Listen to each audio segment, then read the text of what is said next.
Welcome to the Aerodynamics station of Trailblazer. Aero meaning fluids like air or water, dynamics meaning something's interacting with it. The purpose of this station is to show students why engineers design things that have to travel in the shapes that they do so that they can interact more efficiently.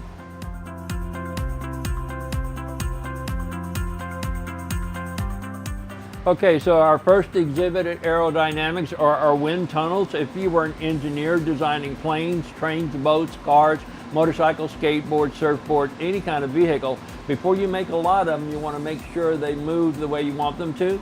Engineers use wind tunnels to test that. These are twin vertical wind tunnels. Twin because they put out about the same amount of air. Vertical just means they're up and down, so they take less counter space. Because they're twin, I can compare one shape to the other. So I'm going to put the cylinder in this side. You notice I keep my hand out of the way. And I'm going to put the wedge in this side. I'm going to let them both go, and we'll see which one goes through first. So you see how this cylinder blows out really fast. That means it's not very aerodynamic. By the way, if they fall in the bucket on their own, that's a three-pointer. See how the wedge is staying still? That means it is very aerodynamic. So if you wanted something to go really fast, like a jet plane or a race car, a skinny wedge shape seems to work out pretty well. The next thing we're going to do is allow the students to have their own shape to test. So you'll hand these out. Whenever you get ready to put them in, please remind them to put their finger along the edge and put the flat side up. And then they can let them go at the same time if they want and have a race. And you see how this one went out a little bit faster. That means it's not as aerodynamic as the other shape we were testing. You want to make sure and turn this off before you go to the next exhibit, otherwise they'll keep messing with it.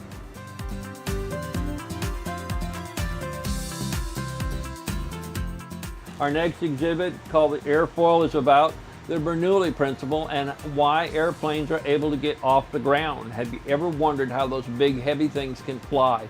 It's all based on the Bernoulli principle. Everybody make muscles and repeat after me.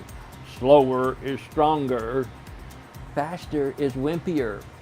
So when the air hits the front of the airplane wing, because of its shape, fast wimpy air passes quickly over the top. The slow strong air comes underneath and lifts the wing and the airplane off the ground. To illustrate this, we're going to blow air over our airfoil. When we do, please have the student put their hand straight up and down, above and below the airfoil, so they can feel the difference in the air pressure, like so. You might want to make sure that you stop between each student so you don't run out of air.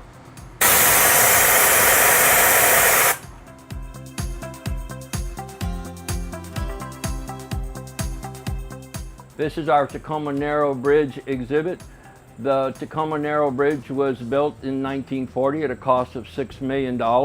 About 3 to 4 months later, it managed to collapse because they did not consider aerodynamics when they built the bridge.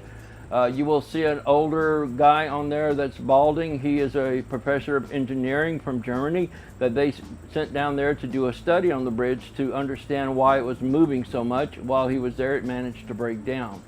The bridge has been rebuilt, however, it still moves around far enough for it to have to be shut down to automobile traffic from time to time.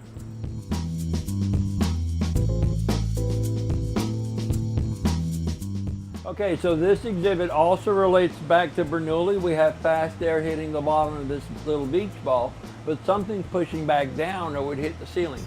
Starts with a G, affects everything on Earth. What could that be? Gravity is right. Because of the fact that gravity is pushing down, it forces the air to travel around the sides of the ball. Just like when you turn your bike around a corner, it slows you down. The air going around that curve slows down. To prove it, we can put our hands one at a time right along the edge of the tube, and you'll feel fast, wimpy air. If you put it right on the side of the ball, you can feel the slower, stronger air. So everybody gets a chance to do that. By the way, did you know that a magician is simply a good scientist? We're going to do a little magic. We're going to move that beach ball without actually touching it. I'm going to cup my hand right above the ball. I'm going to cause it to go down, and then I'm going to let it back up. And I'm going to bring it back down and back up. And so let everybody have a chance to try it.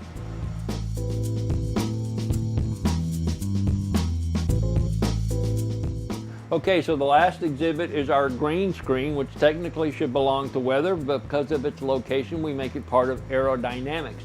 You're going to have the students one or two at a time stand in front of this wall and tell them that if they went to a television studio and watched the meteorologist do the weather, behind the meteorologist is a blank green wall we call a green screen, and then the cameraman projects that day's weather just like we have on the monitor over here, and this is what the meteorologist gets to look at. So you'll see them do something like this. In the Dallas-Fort Worth region today, we're going to have a high of 91 degrees with partly cloudy skies. Down in Houston, they're going to have a high of 90 and sunny skies. And you can go on and on like so. Now this green cloth right here, we call Harry Potter's Cloak of Invisibility. And this illustrates why you should never wear green if you're going to be working in front of a green screen. So we're going to hold this up, and if you look at the monitor, you can see what it does. It projects the map onto the cloth because the camera thinks that that is the background. So now I could do the weather right off my belly. Okay, volunteers, at the end of each rotation of a group of students, make sure you take the opportunity to point to the career notations at the end of at the bottom of the circular signs. They tell us what kind of careers are available and what kind of money the kids can expect to make in those careers.